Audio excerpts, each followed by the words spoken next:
পরীক্ষারত অবস্থায় অসুস্থ হয়ে হাসপাতালে ভর্তি মাধ্যমিক পরীক্ষার্থী। হাসপাতালে বসেই দিল পরীক্ষা। জানা যায়, ফারাক্কার নয়নসুখ হাই স্কুলের ছাত্রী সুহানা খাতুন আমতলা হাই স্কুল থেকে মাধ্যমিকের প্রথম দিনের পরীক্ষা দিয়ে বাড়ি ফেরার পথে পথ দুর্ঘটনার কবলে পড়ে এবং তাকে বেনিয়াগ্রাম প্রাথমিক স্বাস্থ্যকেন্দ্রে নিয়ে যাওয়া হয়। সেখান থেকে তাকে সুস্থ করে ছেড়ে দেওয়া হয়। তারপর আজ মঙ্গলবার দ্বিতীয় পরীক্ষা দিতে আসে সে এবং পরীক্ষা চলাকালীন আবার গুরুতর অসুস্থ হয়ে পড়ে। ফলে তৎক্ষণাৎ তাকে অর্জুনপুর প্রাথমিক স্বাস্থ্যকেন্দ্রে নিয়ে আসা হয়।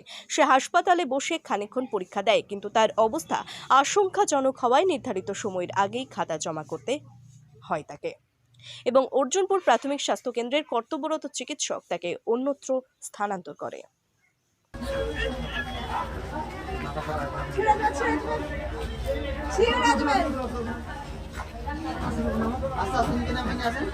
সম্ভবত নয়নসুখের স্কুলের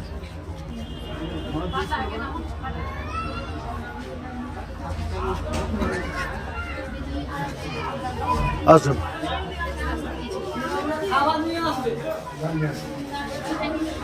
ওইখানে কোথাও বসান,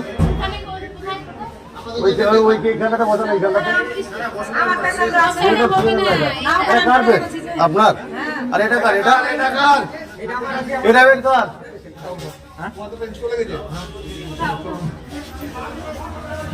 স্যার আমতলা হাই স্কুলের তো পরীক্ষার্থী। পরীক্ষা দিচ্ছে আমতলা হাই স্কুল সেন্টার পড়েছে।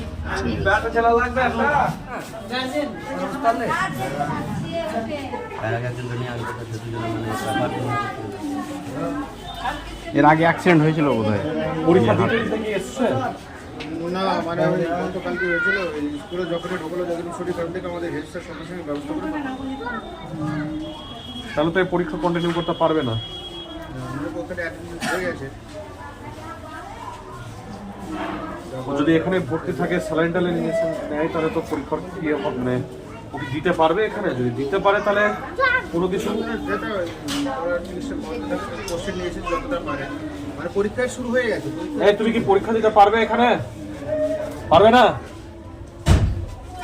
এইখানে ব্যবস্থা করে দিবে তোমার, এইখানে তোমার ব্যবস্থা করে দেবে, ঠিক আছে।